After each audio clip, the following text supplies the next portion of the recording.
오늘 저희가 허락하신 하나님의 말씀은 마태복음 25장 14절로 30절 말씀입니다. 마태복음 25장 14절로 30절 말씀.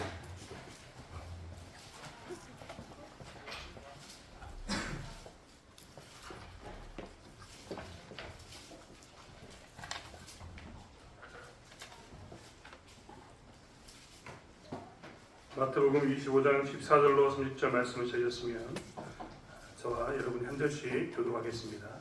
마지막 절은 함께 합독하도록 하겠습니다. 또 어떤 사람이 타국에 갈 때 그 종들을 불러 자기 소유를 맡김과 같으니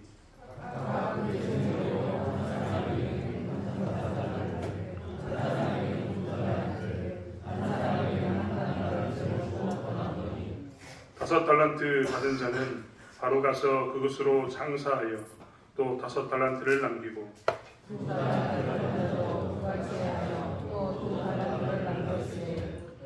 한 달란트 받은 자는 가서 땅을 파고 그 주인의 돈을 감추어 두었더니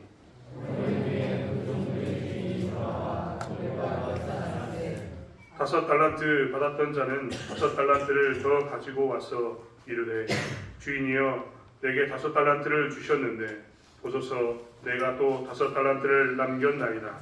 그 주인이 이르되 잘하였도다 착하고 충성된 종아 내가 작은 일에 충성하였으니 내가 많은 것을 내게 맡기리니 내 주인의 즐거움에 참여할지어다 하고 두 달란트 받았던 자도 와서 이르되 주인이여 내게 두 달란트를 주셨는데 보소서 내가 또 두 달란트를 남겼나이다. 그 주인이 이르되 잘하였도다 착하고 충성된 종아 내가 작은 일에 충성하였으니 내가 많은 것을 내게 맡기리니 내 주인의 즐거움에 참여할지어다 하고 한 달란트 받았던 자는 와서 이르되 주인이여 당신은 굳은 사람이라 심지 않는 데서 거두고 해치지 않는 데서 모으는 줄을 내가 알았으므로 두려워하여 나가서 당신의 달란트를 땅에 감추어 두었나이다. 보소서 당신의 것을 가지셨나이다. 그 주인이 대답하여 이르되 악하고 게으른 종아 나는 심지 않는 데서 거두고 해치지 않는 데서 모으는 줄로 네가 알았느냐. 그러면 내가 마땅히 내 돈을 취하는 자들에게나 맡겨놓다가 내가 돌아와서 내 온돈과 계좌를 받게 하였을 것이니라 하고 그에게서 그 한 달란트를 빼앗아 열 달란트 가진 자를 자에게 주라. 물은 있는 자마다 호주가 되고 없는 자는 그 있는 것까지 빼앗기리라. 함께 읽겠습니다. 이 무익한 종을 바깥 어두운 데로 내쫓으라. 거기서 슬피 울며 이를 달리라 하니라. 아멘. 이 시간 조일서 목사님 나오셔서 부르심을 받은 자의 충성이라는 말씀 전해 주실 때 많은 은혜 누리시기 바랍니다.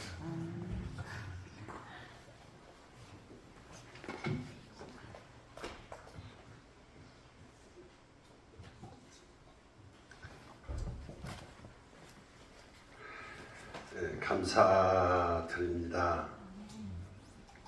36년 동안 말씀을 들으셔서 더 들을 말씀도 없을 터인데 이렇게 불러주셔서 감사를 드립니다.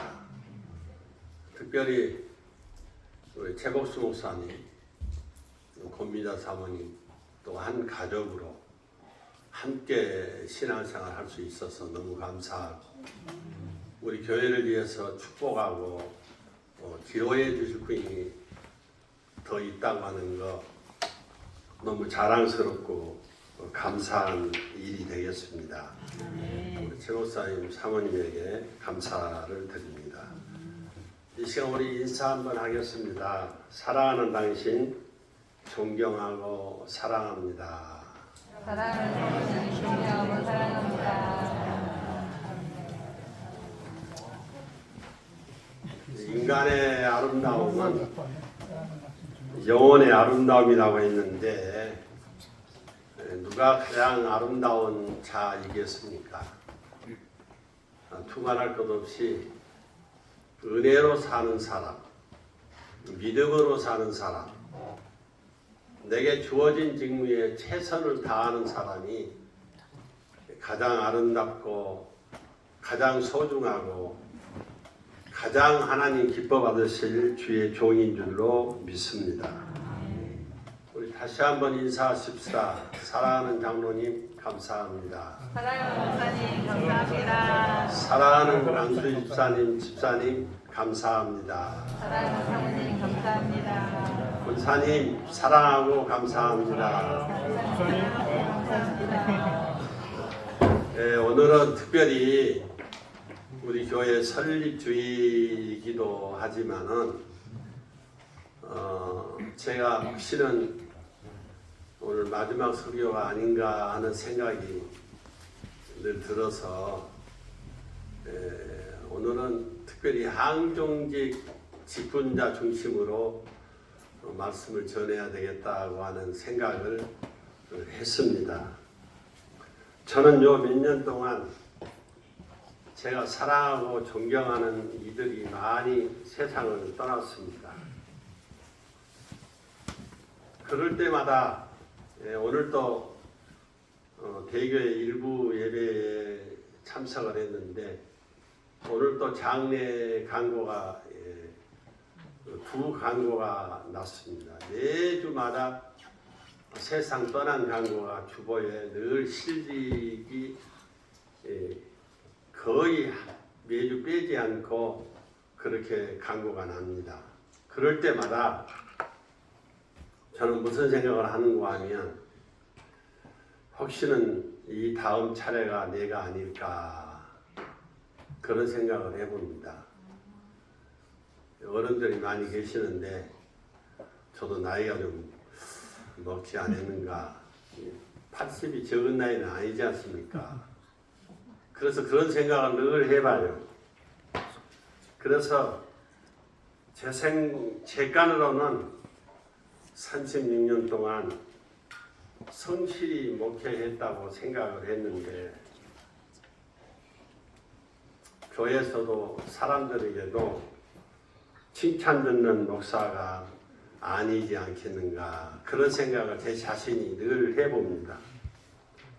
그러면서 주님이 만약 오늘 나를 부르신다고 하면 내가 주님 앞에 담대하게 설 수 있을까 그런 생각을 해보면 두려워요.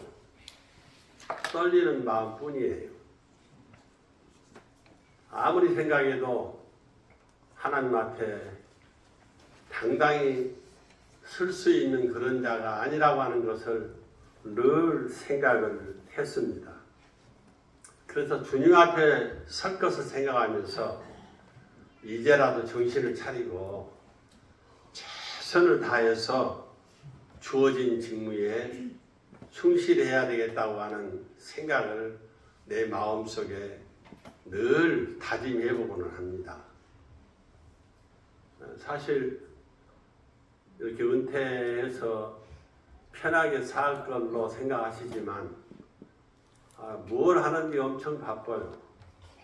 지난 3일 밤도 다른 교회 예배 갔다 왔고 다음 주일 낮 예배도 주일 오후 예배도 광주 교회 약속이 잡혀 있고 그 다음 수요일 그 다음 주일도 약속이 지금 다 잡혀 있는데 부담스럽기는 해요. 설교한다고 하는 것이 나는 현직에 있을 때 주일이면 6번 설교를 했거든요. 새벽 예배서부터 저녁 예배까지. 그래도 힘들고 피곤하다고 하는 생각을 못 느꼈는데 요즘에는 1시간 설교하기가 참 힘들어요.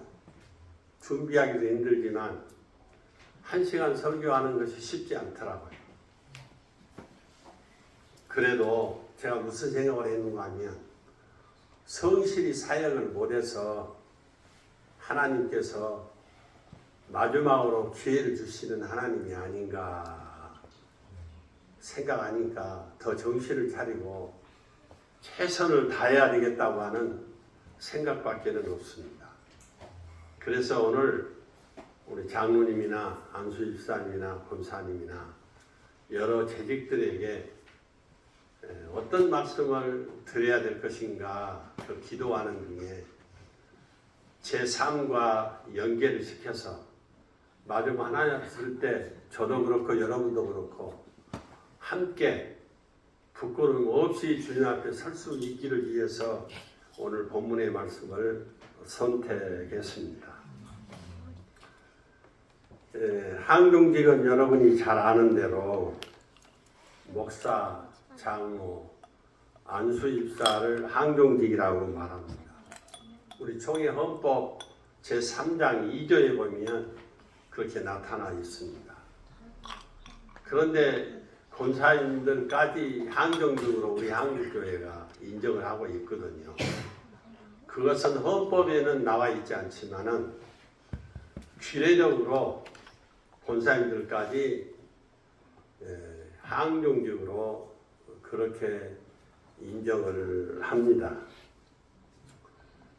주임직원과 또 임시직이 있습니다만은 그 부분은 생략하도록 하겠고요. 항종직은 한번 직임을 받으면 죽을 때까지 내가 목사고, 죽을 때까지 내가 장로고, 죽을 때까지 내가 안수집사고, 죽을 때까지 내가 권사이겠는가?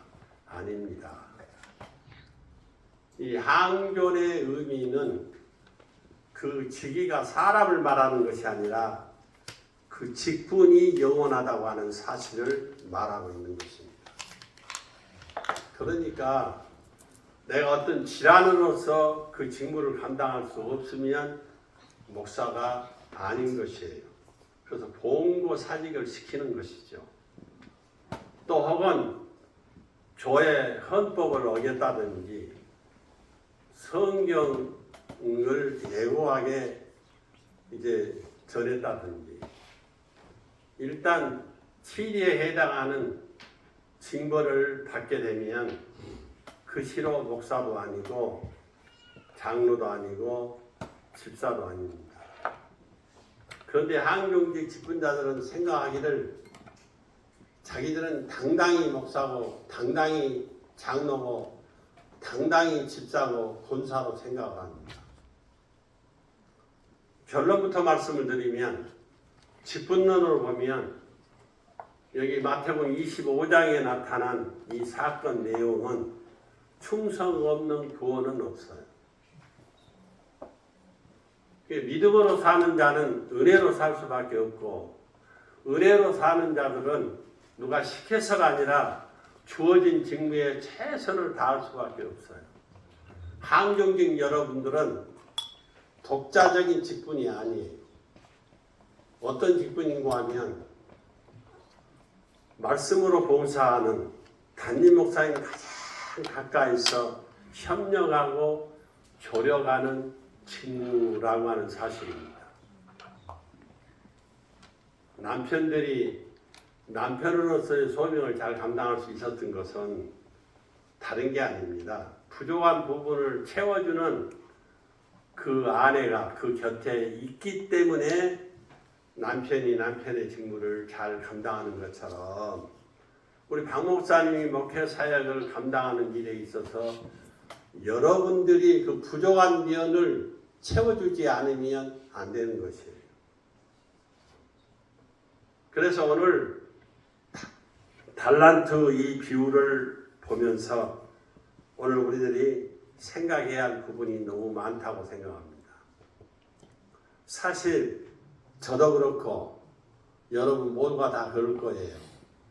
자격이 있어서 목사가 되었다든지 자격이 있어서 장로가 되었다든지 자격이 있어서 안수집사나 권사가 되었다고 생각하는 사람은 한 사람도 없을 거예요. 그런데 하나님이 자격 없는 우리들을 불러서 세워주셨을까요? 우리 하나님은 충성되지 않지만 충성되이 여겨서 내게 직분을 맡기심이니 사도 바울이 그렇게 얘기를 했어요. 그러니까 감사하는 것이죠. 사도 바울은 주님께서 자기를 불러주셨다고 하는 것에 늘 감사하고 있어요. 복음 때문에 매맞고 감옥에 갇히고 그리고 복음 때문에 추위에 떨고 복음 때문에 배고프며 살며 복음 때문에 고난과 고통과 죽을 뻔한 일을 한두 번 겪는 게 아니었습니다. 그럴 때마다 사도 바울은 감사하고 있어요. 거기 나온 감사의 그 단어는 유하리스토라고 하는 단어입니다. 그 단어의 뜻은 뭐냐면 내가 고난 중에도, 내가 핍박 중에도, 내가 고통 중에도 주님이 내게 주신 은혜로 인하여 감사합니다. 하나님이 내게 주신 은혜로 인하여 감사합니다. 하나님의 은혜를 생각하면 너무너무 가슴이 뭉클합니다. 부족한 죄인을 하나님이 얼마나 급하셨으면 이렇게 불러서 목회자를 돕는 선한 청지기로 사용해 주실까 하는 것입니다. 오늘 저와 여러분은 하나님의 은혜를 기억해야 됩니다. 목회하면서 가장 힘든 분들이 교회 안에 없지 않아 있습니다. 정말 고맙고 감사한 분들이 많이 있지만은 그 중에는 목사님 목회에 도움을 주는 자가 아니라 목사에게 고통을 주는 이들이 없지 않아 있다고 하는 사실입니다. 이것은 본인에게도 복이 되지 못하고 목사님 목회하는 데도 도움이 되지 아니하고 하나님의 교회에도 유익이 되지 않는 것입니다.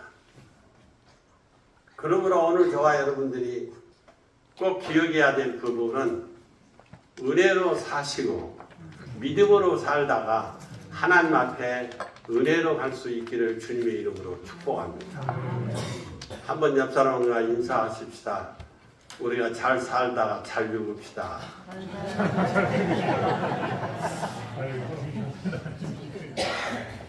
잘 죽자 오니까 웃네요. 사실 그게 중요해요. 이 땅에서 이름을 내면 못합니까? 이름을 가지고 못합니까? 하나 앞에 섰을 때 이 악하고 게으른 놈아 책망하면서 이놈을 저 어두운 곳에 내치도록 주님이 명하신다고 하면 얼마나 두렵겠습니까? 우리 항종직 직분자 여러분, 오늘 여러분 하나님의 교회에 와서 무슨 일을 하셨습니까? 예배에 도움이 되는 일들을 준비하면서 하셨습니까? 목사님 목회사역에 도움이 되는 일을 여러분이 오셔서 하셨습니까? 만약에 그러지 못했다고 하면 한 달란트 받은 종입니다. 한 달란트를 그대로 가지고 있는 자에게는 절대 주님의 영광에 동참할 수 없어요. 오히려 악하고 게으른 종이라고 하는 책망밖에는 없습니다. 마태복음 25장에는 세 가지 사건이 나옵니다. 첫 번째는 열처녀 비유가 나옵니다. 그런데 거기에도 상반된 내용이 나옵니다. 슬기스러운 5처녀와 미련한 5처녀입니다. 여러분 신앙생활을 슬기롭게 하고 있습니까? 저는 우리 아내가 무슨 생각을 하냐면 이제 은퇴를 하고 보니까 할 일이 없어요. 하나님이 교회에도 설교를 시켜주는 게 아니에요. 성도로 교회 신앙생활을 하는 것이죠. 그런데 김영재 목사를 가장 가까이서 내가 협력할 수 있는 일은 전혀 무엇이 없고 내가 기도 도울 수밖에 없구나. 그리고 우리 아내와 저와 4시면 1시간 전에 꼭 교회 새벽에 가서 기도합니다. 그런데 예배 시간 1시간 전에 기도하고 예배 후에 기도하는데 기도 시간이 사실은 짧아요. 기도할 일이 한두 개의 기도 제목이 있습니까? 그 중에 우리 대창교회도 빼지 않고 기도를 합니다. 그런데 내 자신을 위해서 그렇게 하는 거예요. 내가 게으르면 정말 은혜를 내려놓게 되고 은혜를 내려놓으면 하나님 앞에 거친 자로 살게 되는 것이에요. 그럼 하나님 앞에 섰을 때 정말 무서운 책망을 받을 것뿐이라고 하는 사실입니다. 그런데 여기 열처녀 비유는 준비하고 기다리는데 강조점이 있어요. 여러분 주님 오실 그날을 준비하고 하루하루 은혜로 사십니까? 여기 자신이 없잖아요. 회개하셔야 돼요. 그렇게 말씀을 전하면 아멘 할 수 있어야 돼요. 예의로가 아니라 내가 부족하지만 주님 오실 날을 고대하면서 그 주님 앞에 설 것을 생각하면서 내가 지금 믿음으로 살아가고 있습니다. 은혜로 살아가고 있습니다. 충성하지는 못하지만 최선을 다해서 주의 일에 협력하고 있습니다 하는 그 자세가 있어야 한다고 하는 사실입니다. 두 번째 비유는 부지런히 자기 맡은 본분에 수고하라는 데 강조점이 있어요. 우리 농촌에 사는 분들이기 때문에 가을 추수할 때 되면 다 알 수 있어요. 내가 성실히 농작물을 가꾸었다면 좋은 열매를 거둘 수 있는 것이죠. 그러나 성실하게 수고하지 않았다면, 게을리 농사를 했다면 가을에 풍족한 열매를 거둘 수가 없을 것입니다. 신앙생활은 그저 되는 게 아닙니다. 수고하는 데 있다고 하는 사실이에요. 인간의 어떤 노력을, 인간의 어떤 그 자랑을 얘기하고자 하는 얘기가 아니에요. 주님에게 은혜를 받았다면, 주님에게 그 사랑을 입었다면 그대로 앉아 있을 수가 없는 것이죠. 설교를 맡고 설교를 할 때마다 누가 가장 예를 태우겠습니까? 저 뒤에 앉은 저 여자친구가 제일 힘들어할 거예요. 그 여자친구 누구예요? 우리 아내를 얘기하는 거예요. 설교하기 전에도 그냥 기도하면서 애타는 마음으로 기도하면서 하나님을 의지하지만 설교할 때도 아이고 저런 부분은 좀 피했으면 좋을 텐데 아이고 저거를 저렇게 하네. 그리고 속을 태우는 분이 바로 저 우리 아내처럼 말이에요.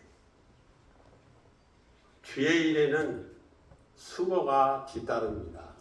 수고하지 않았으면 따라서 줍시다. 악하고 게으른 종이다.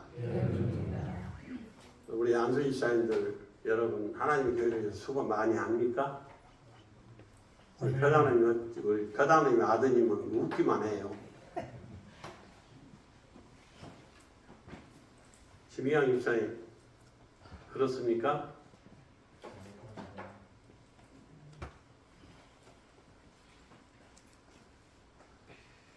김희영 집사님 그래 충성스럽게 헌신하고 봉사하고 충성하지만 내가 그렇게 질문을 하는 것은 지금까지도 잘 해왔지만 하나님 앞에 설 때 마지막 그 결과가 중요하다고. 그래서 여러분 주를 위해서 수고할 수 있기를 주님의 이름으로 축복합니다. 세 번째는 어떤 내용이냐 하면 형제를 사랑하는 일에 강조점을 두고 있어요. 그러니까 1절에서 13절까지는 열처녀 비유인데 유대사에 흔히 있는 결혼 풍속을 예를 들어서 설명하고 있어요. 결론적으로 말씀하는 내용이 뭐냐면 그날과 그 시를 알지 못하니 깨어 있어 주님이 언제 오시더라도 아멘 주 예수여 오시옵소서 하는 당당하게 주님을 맞으라는 얘기입니다. 주님이 쉽게 오실 것 같아요. 세계 정세를 보면 우리나라가 지금 지금 평안 중에 있는 것 같지만 얼마나 위험이 도사리고 있습니까? 언제 전쟁이 터질지 모릅니다. 전쟁이 터졌다면 옛날처럼 총알도 비켜가더라 한 말은 다 거짓말이에요.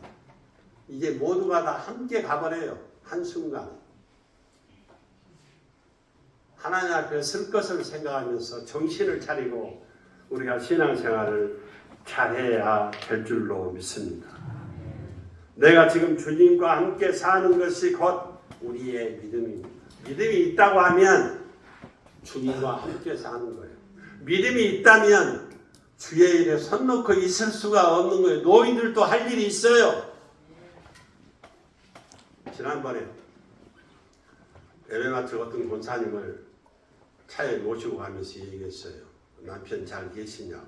잘 계신대요. 남편이 신앙생활 해야 될 텐데 교회를 이렇게 못 나오신다고 염려를 하니까 그분 말이 그렇게 기도해도 안 나온다는 거예요. 그래서 내가 웃으면서 그런 얘기를 했어요. 안 나온 그 남편을 생각하면서 어째 날마다 우느냐고. 남편 안 나와도 밥 잘 먹지라. 우리 시골 말로. 남편 안 나오면 참 잘 자지. 잘 자지요? 참으로 그 영혼을 사랑한다고 하면 잠이 제대로 오겠습니까? 참으로 그 남편을 불쌍히 여기는 마음이 있다면 음식이 제대로 넘어가겠냐고요. 다른 사람은 다 몰라도 내 가족 식구만은 하나님 앞에 인도해야 될 거 아니고, 그러면서도 남편을 사랑한다고? 그러면서 아들을 사랑한다고? 거짓말이에요. 그 인간적인 사랑은 전혀 도움이 되질 않아요. 하나님 앞에 가기 전에 우리가 해야 할 일들이 있어요. 주께서 맡겨주신 그 소명의 직무에 최선을 다해야 될 줄로 믿습니다. 오늘 본문의 내용을 보면 한 사람이 예국을 떠나면서 종들을 불러서 이제 그 재산을 맡겨요. 한 사람에게는 5달란트를, 한 사람에게는 2달란트를, 한 사람에게는 1달란트를 이제 맡기고 떠납니다. 그리고 주인이 돌아와서 종들을 불러요. 그리고 세벌 합니다. 계산을 합니다. 5달란트와 2달란트 받은 종은 장사해서 배를 남겼다라고 주인에게 보고를 합니다. 이 두 사람에게는 우리 주인이 뭐라고 말씀했어요? 여러분이 잘 아는 대로 잘하였도다. 착하고 충성된 종아, 내가 작은 일에 충성하였으며 내가 많은 것으로 내게 맡기리니 내 주인의 즐거움에 참여할지어다. 그렇게 칭찬하고 복을 주었습니다. 근데 1달란트 받은 종은 일하기 싫으니까, 그리고 그 1달란트를 땅에 파고 묻어두었다가 주인이 오니까 파서 1달란트를 가져왔어요. 그러니까 주인이 뭐라고 얘기합니까? 이 악하고 게으른 종이라고 책망을 하면서 이 종에게 있는 1달란트를 빼앗아 10달란트 가진 자에게 주어라. 무릇 있는 자는 받아 풍족하게 되고 없는 자는 그 있는 것까지 빼앗기리라. 그리고 이 무익한 종을 바깥 어두운 곳에 내쫓으라. 거기서 슬피 울며 이 일을 감히 있으리라. 그렇게 책망을 했습니다.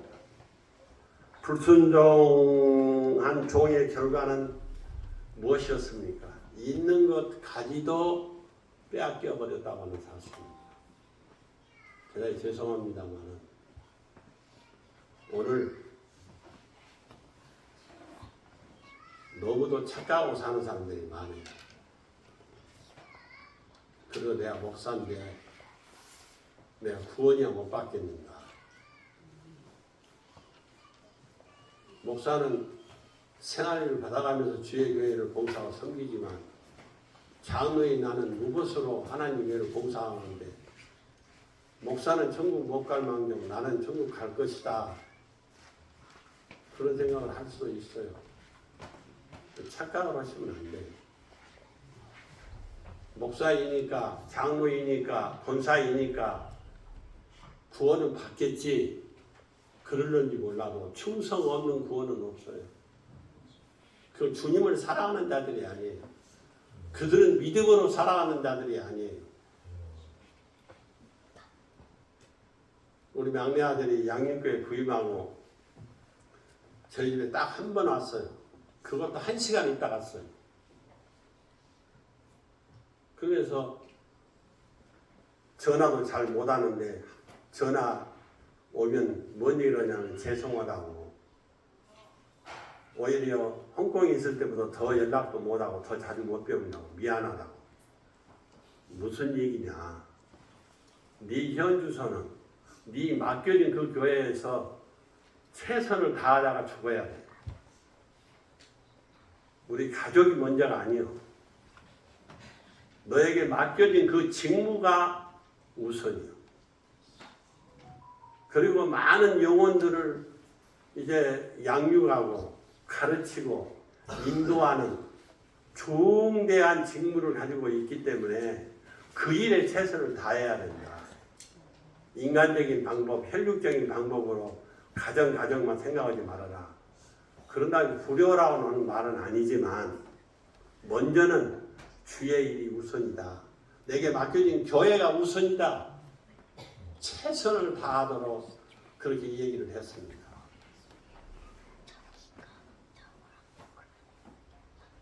저는 이런 설교를 하기도 우리 교회에 와서는 마음이 편해요. 왜냐하면 여러분이 마음을 열고 잘 받아주실 것을 알기 때문에 제 속에 있는 그 얘기를 하는 거예요. 그런데요, 지난달에도 저 홍릉에 가서 재직 세미나를 사흘밤 했는데 거기 가서도 이렇게 그 소갈이 되는 얘기를 제대로 못했어요. 내가 이렇게 얘기할 수 있는 것은 무엇 때문인가요? 우리 교회를 사랑하고 여러분들을 사랑하기 때문입니다. 아멘. 저만 천국 가면 불량한 놈 아니겠어요? 재미쳐서 양육을 받은 여러분들 모두가 다 저와 함께 하나님 앞에 설 때 잘했다 칭찬을 받는 우리가 되어야 되지 않겠어요? 너무 안타깝고 그냥 너무너무 하나님 앞에 설 것을 생각하면 마음이 조이고 또 마음이 조인다고 하는 사실입니다. 악하고 게으른 종은 자기 맡은 일에 대하여 아무 수고도 안 했다고 하는 점에서 악하고 게으르다고 그렇게 말하고 있습니다. 자기 직무에 충실한 사람, 자기 직무에 대하여 게으른 사람을 비교하면서 오늘 본문이 우리에게 교훈을 주시고 있습니다. 천국이 무엇인가요? 아까도 말씀을 드렸어요. 신랑을 기다리는 열 처녀와 같고 주인의 것을 맡아서 일하는 종들과 같다는 얘기입니다. 그런데 오랜 후에 우리 주님이 꼭 오신다고 하는 사실입니다. 주인이 오시면 반드시 계산이 이루어진다고 하는 사실이 됩니다. 하나님 앞에 설 것을 생각하십시다.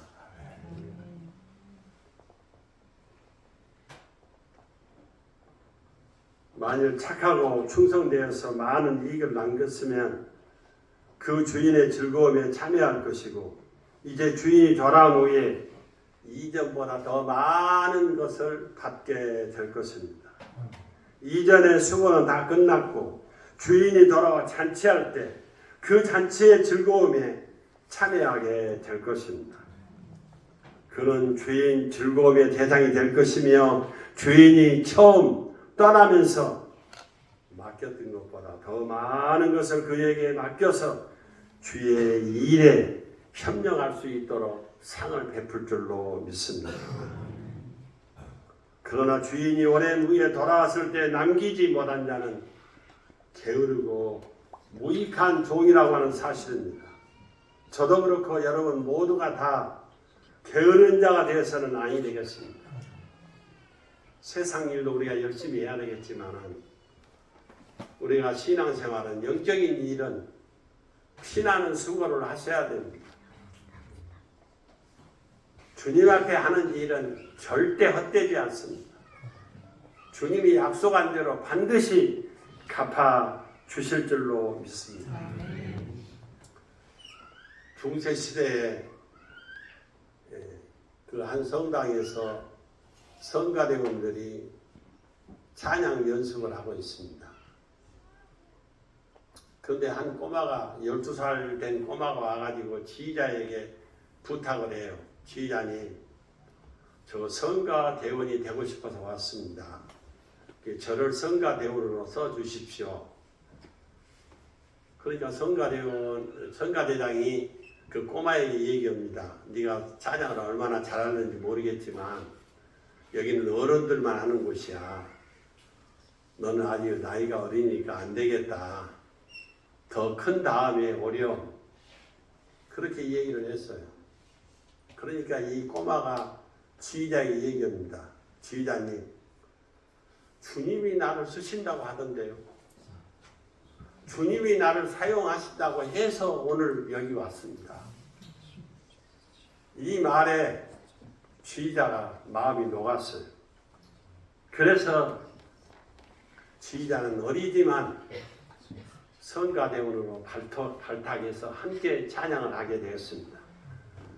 이 사람이 자라서 찬송가 384장 내주는 강한 성이요 창작한 역사적인 인물 종교개혁자 마르틴 루터입니다. 맡겨진 일에도 최선을 다해야 되겠지만 오늘 저와 여러분들은 내가 할 일이 무엇일까? 여러분이 늘 기도해야 돼요. 기도할 때 여러분에게 깨달음을 주실 거예요. 그러면 그 부분에 있어서 최선을 다하시면 됩니다. 그것도 은혜로 해야 되고 그것도 감사로 해야 되고 그것도 최선을 다한 수고를 해야 되는 것입니다.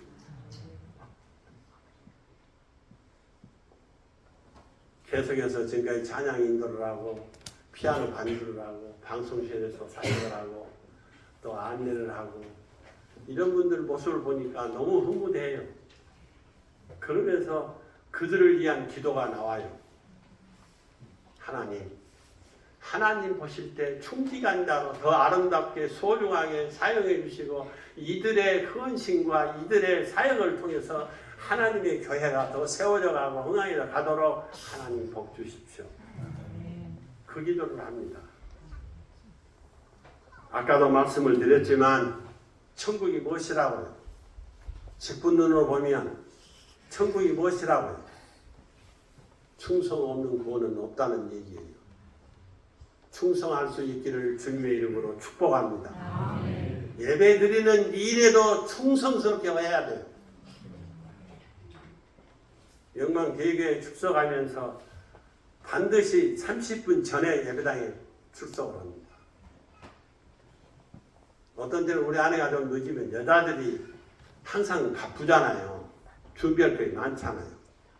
시간이 다 됐는데 25분 되었는데도 그냥 다 준비를 안 하고 나 내려와 버려요. 이렇게 차에. 그래서 차에서 기다리고 있는 거예요.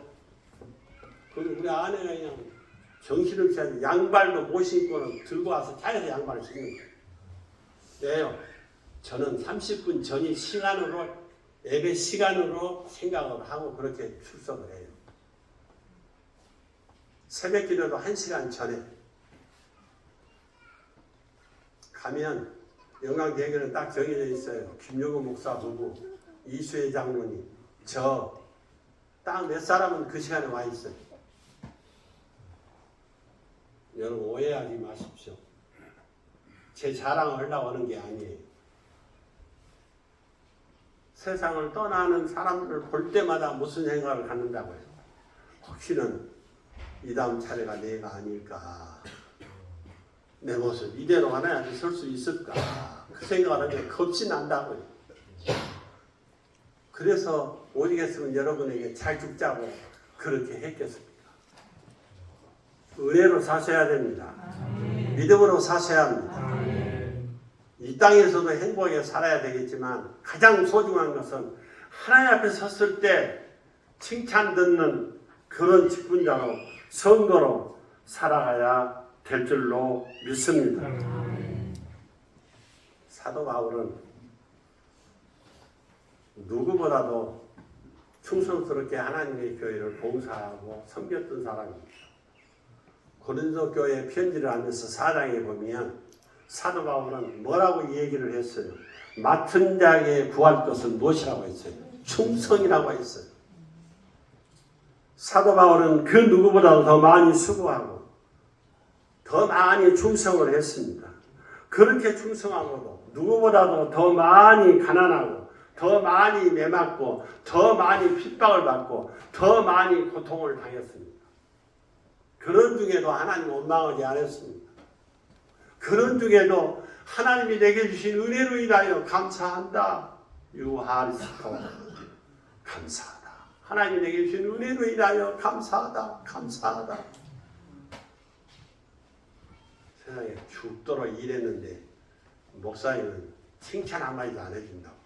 인정머리가 없다고 우리 목사님은. 그런 사람은 죽도록 해봐야 그건 하나님의 한 것이 아니거든. 자기에게 한 것이니까 자기 칭찬 듣기 위해서 한 것이니까 하나님 앞에 아무런 상관이 없어. 죽도록 일하고도 그 많이 매만일 사람이에요. 죽도록 일하고도 주여 나는 한 것이 없습니다. 다 주님의 은혜입니다. 아멘. 오늘 저와 여러분은 정말 하나님과 나의 관계에서 부끄러움이 없는 그런 관계 속에서 살아가야 될 줄로 믿습니다. 사도 바울은 주를 위해 생명을 다 바쳐 수고하고도 멸시와 천대밖에는 이 세상에 받을 것이 없었습니다. 그러나 그는 하나님 앞에서 그렇지 아니었을 것이에요. 크나큰 상급을 받았을 줄로 믿습니다. 지금 우리 눈에 상급이 안 보이고 주님의 영광이 가려져 안 보인다고 해서 먹고 마시고 게으르고 세상에 취하고 주님 영광을 위해서 일함이 없으면 주님 영광 중에 다시 오실 그때에 받을 것이 없다고 하는 사실입니다. 그러므로 최선을 다해서 충성하실 수 있기를 주님의 이름으로 축복합니다. 마지막 결론적으로 우리가 꼭 기억해야 됩니다. 이 시간 결단을 해야 됩니다. 그리고 바른 선택을 하셔야 됩니다. 그렇지 않으면 슬피 울고 예고해도 다 끝나버리는 거예요. 미국에 도박장으로 가는 두 친구를 소개하고 말씀을 맺겠습니다. 두 친구가 도박장을 향해서 가는데 교회 앞을 지나게 됐어요. 근데 교회 앞에 게시판에 금주의 설교 제목이 나와 있어요. 설교 제목이 뭐냐면 죄의 싹은 사망이라고 하는 그 설교의 제목입니다. 두 사람 중에 한 사람은 거기서 죄의식을 느꼈어요. 내가 도박장으로 가는 것은 죽는 일이고 그리고 최후의 심판을 받을 수밖에 없는 일이로구나. 그리고 그 친구와 함께 다시 집으로 돌아가기를 소원했습니다. 그러나 한 친구는 그렇지 않았습니다. 그 친구 손을 뿌리치고 자기가 하고 싶은 도박장으로 갔습니다. 그런데 30년 후 도박장으로 간 그 친구가 감옥 안에서 신문을 보게 됩니다. 신문을 보는데 신문에 깜짝 놀란 기사가 적어져 있는 것이에요. 그 기사의 내용이 뭐냐면 대통령으로 당선된 사람이 그때 죄의 싹은 사망이라고 하는 그 설교 제목을 듣고 돌이켜서 가정으로 돌아간 사람입니다. 이날 대통령이 취임한 글리 브레드에 관한 기사를 보고 이 감방 안에서 도박장으로 갔던 이 친구가 엉엉 울고 있습니다. 오늘 지금까지 우리가 어떻게 살았던지 그거 다 잊어버립시다. 그리고 이 시간에 결단해야 할 일이 있어요. 그게 뭐냐? 하나님 앞에 설 때를 생각하십시다. 그리고 은혜로 사십시다. 믿음으로 사십시다. 주어진 직무에 최선을 다하십시다. 기도하겠습니다. 사랑의 하나님, 은혜를 감사합니다. 불쌍한 죄인들에게 은혜를 입히셔서 하나님의 교회를 가장 가까이서 헌신하고 봉사하며 충성할 수 있도록 소중한 은혜를 부여해 주신 것 감사합니다. 이 은혜를 저버리지 않게 하시고 우리가 은혜로 살게 하시며 믿음으로 살게 하시며 주어진 직무에 최선을 다함으로 하나님 앞에 섰을 때 잘했다 칭찬을 듣는 우리 모두가 될 수 있도록 복 주시옵소서. 감사합니다. 예수님 이름으로 기도 올리옵나이다.